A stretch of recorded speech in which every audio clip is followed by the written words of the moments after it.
वक्रतुंड महाकाय सूर्यकोटि समप्रभा निर्विघ्नं कुरु मे देव सर्वकारेषु सर्वदा। ओम गं गणपतये नमः। प्रिय भक्तों, कैसे हैं आप लोग? आप सभी भक्तों पर गणेश भगवान जी की कृपा सदैव ही बनी रहे। आज हम आपको गणेश जी की पौराणिक कथाएं सुनाएंगे। आप इन कथाओं का श्रवण पूरे भक्ति भाव से कीजिएगा ताकि आपको इसका पूर्ण लाभ मिल सके और कथाओं को अधूरा मत सुनिएगा। बहुत समय पहले की बात है, एक गांव में एक भाई बहन रहते थे। भाई बहुत गरीब था पर उसकी बहन पैसे वाली थी। जब बहन के ननंद का विवाह था तब बहन ने ना तो अपने भाई को विवाह में आने का निमंत्रण दिया और ना ही कोई चिट्ठी भेजी। भाई को बाहर वालों से पता चला कि उसकी बहन के ननंद का विवाह है। भाई ने अपने गांव वालों को बताया। तब गांव वालों ने अपने सामर्थ्य के अनुसार उसकी बहन के लिए चुनरी, बिछिया और साड़ी उसको दी और कहा कि तू अपनी बहन के घर चला जा। बहन के घर जाने पर बहन की देवरानी बोली, भाभी जी आपके भाई आए हैं। तो बहन ने पूछा, कैसे आए हैं और क्या पहना है? तब देवरानी ने कहा, पैदल आए हैं, फटी पगड़ी फटी धोती पहने हैं।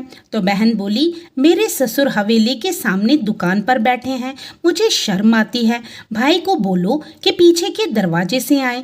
भाई के आते ही बहन ने भाई को एक कमरे में बंद कर बाहर से ताला लगा दिया। एक तरफ लड़की का विवाह हो रहा था, गाजे बाजे बज रहे थे, अतिथियों को भोजन कराया जा रहा था और दूसरी तरफ भाई को कोई पानी तक पूछने वाला नहीं था। तभी भांजे की बहू को दया आ गई और उसने दरवाजा खोल दिया। दरवाजा खुलते ही भाई वहां से भागा। 2 दिन के भूखे प्यासे रहने के कारण उसे चक्कर आने लगा। रास्ते में एक गणेश जी का मंदिर था, वहां जाकर वह गिर गया और रोते रोते गणेश भगवान को अपनी व्यथा सुनाई और बोला, हे गणेश जी महाराज, आज मेरी गरीबी के कारण मेरी सगी बहन ने मुझे धिक्कार दिया। घर जाने पर मेरी पत्नी, मेरे बच्चे जब पूछेंगे कि विवाह से क्या मिठाई लेकर आए हैं तो मैं क्या जवाब दूंगा? तब गणेश जी को उस पर दया आ गई और गणेश जी भगवान बोले, मेरी बगिया में ककड़ी और तरबूज तोड़कर ले जा। तब भाई ने ककड़ी तरबूज कर उनसे अपना झोला भर लिया और अपने घर को ले गया।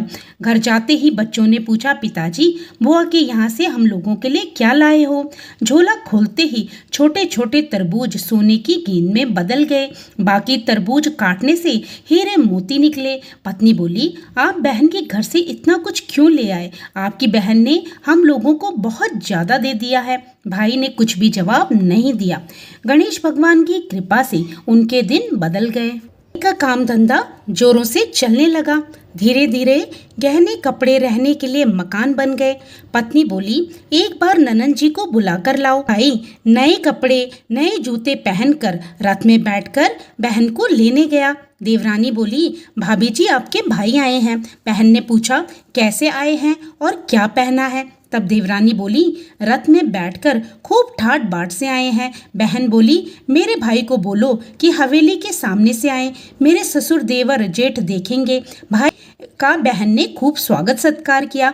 भाई बोला, बहन मैं तुम्हें लेने आया हूँ। तब बहन ने कहा, मुझे भी बहुत दिन हो गए हैं, चलो मैं चलती हूँ। भाई बहन को लेकर अपने घर आया। भाई और उसकी पत्नी ने बहन का खूब आदर सत्कार किया। जो चीज़ वह मांगती वो उसे सब बनवा देते। बहन बोली, भाई मुझे एक जोड़ी जूते चाहिए। तब भाई ने मोची को बुलाया और कहा, मेरी बहन के लिए ऐसी जूती बनाओ जो मुंह से बोले। भाई ने बहन को बहुत सारा धन देकर विदा किया पर तब तक जूती नहीं बनी थी। पर जैसे ही वो न होने लगी तभी मोची जूतियां लेकर आया। बहन की जूती पहनते ही जूतियां बोलने लगी। निर्धन भाई की पैसे वाली बहन, गणेश जी का बगीचा न होता तो आज क्या करती? बहन तब भाई की पत्नी से पूछने लगी, ये आवाज कहाँ से आ रही है? तभी भाई ने कहा, सुबह का समय है, कोई जीव जंतु बोल रहे होंगे। भाई ने घोड़े गाड़ी को जल्दी जाने को कहा। बहन के जाते ही पत्नी जिद करके बैठ गई कि जूतियां क्या बोल रही थी, आप मुझे बताओ। तब पति ने अपनी पूरी आप सावित्री उसको कह सुनाई कि कैसे बहन ने मुझे 2 दिन तक भूखा रखा, कमरे में बंद कर दिया। भांजे की बहू ने दरवाजा खोला, तब मैं बाहर आया और गणेश जी की शरण में जा पहुंचा और गणेश जी की कृपा से ही हमारे दिन बदले। उसने अपनी पत्नी को ये सारी बातें बताई तो पत्नी कहने लगी, मुझे मालूम होता तो मैं आपकी बहन को कुछ नहीं देती, मेरा दिया हुआ सब कुछ वापस ले आओ। तब पति बोला, गणेश भगवान जी ने हमें सब कुछ दिया है, अगर मेरी बहन मुझे भूखा प्यासा कमरे में बंद नहीं करती तो गणेश भगवान के मंदिर में मैं क्यों जाता? क्या मैं गणेश जी को अपना दुखड़ा सुनाता? तुम अपना मन मैला मत करो, और अपने पर तो गणेश जी की कृपा है और हमें किस चीज की कमी है। फिर दोनों गणेश जी के आगे झुककर प्रणाम करते हैं और जयकारा लगाते हैं। हे गणेश भगवान जी, जैसी कृपा आपने गरीब भाई पर की वैसी अपनी सभी भक्तों पर आप अपनी कृपा बनाए रखना।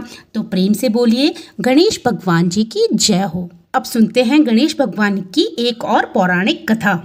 एक बार देवी तुलसी विवाह हेतु वर ढूंढने के लिए तीर्थ यात्रा पर निकली थी और ढूंढते ढूंढते वह गंगा के किनारे पहुंच गई। उस समय गणेश भगवान गंगा के किनारे तप कर रहे थे। उन्हें देखते ही देवी तुलसी उन पर मोहित हो गई और उनके मन में गणेश भगवान से विवाह करने की इच्छा उत्पन्न हुई। फिर देवी तुलसी ने गणेश जी के पास जाकर उनका ध्यान भंग कर दिया। आंखें खोलने के बाद गणेश भगवान के सामने देवी तुलसी खड़ी थी, लेकिन सामने एक स्त्री है, इसलिए अपने क्रोध को नियंत्रण में रखकर गणेश भगवान जी ने पूछा, हे देवी, आप कौन हैं और आपने मेरा ध्यान भंग क्यों किया? तो जवाब में देवी तुलसी ने अपने परिचय के साथ गणेश जी से विवाह करने की बात की।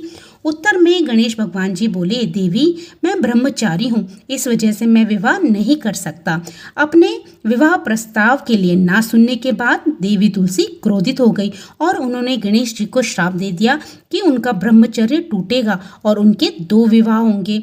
इस बात पर गणेश भगवान भयंकर क्रोधित हो उठे, क्योंकि एक तो वह स्त्री हैं, इसलिए ध्यान भंग करने पर भी गणेश जी ने उन्हें कुछ नहीं कहा और इतनी विनम्रता से बात करने पर भी उन्होंने गणेश जी को श्राप दे दिया। फिर गणेश जी ने देवी तुलसी जी को भी श्राप दे दिया कि तुम्हारा विवाह शंखचूड़ नाम के असुर के साथ होगा। एक देवी होकर भी उनका विवाह एक राक्षस से होगा।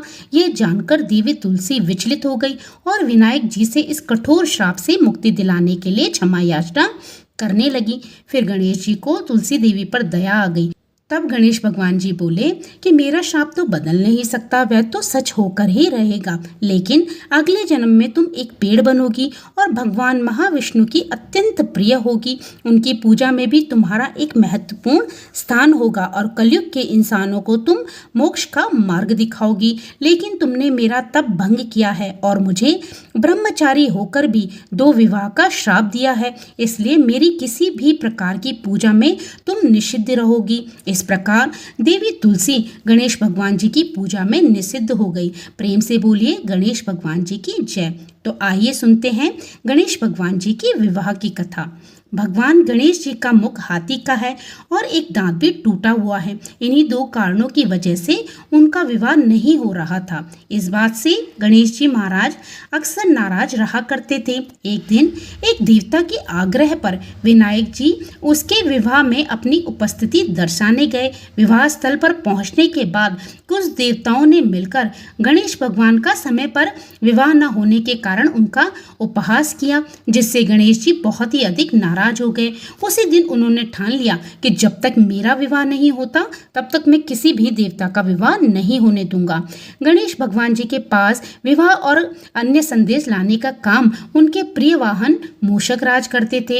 अब मूषक राज जब भी किसी देवता के विवाह का समाचार लाते तब गणेश जी उन्हें आदेश देते और मूषक राज अपनी सेना के साथ जाकर उस विवाह के मंडप को गिराकर तहस नहस कर देते और बारातियों को भी भगा देते। इस तरह गणेश जी और मूषक राज की मिली भगत की वजह से किसी भी देवता का विवाह नहीं हो पा रहा था।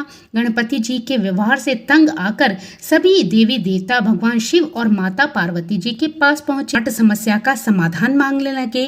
भगवान शिव और माता पार्वती ने कहा, इसका हल तो आपको केवल ब्रह्मदेव जी के पास ही मिल सकता है, कृपा करके आप ब्रह्मलोक जाएं। तब माता पार्वती और महादेव जी को प्रणाम करके सभी देवी देवता ब्रह्मा जी के पास प्रकट हुए।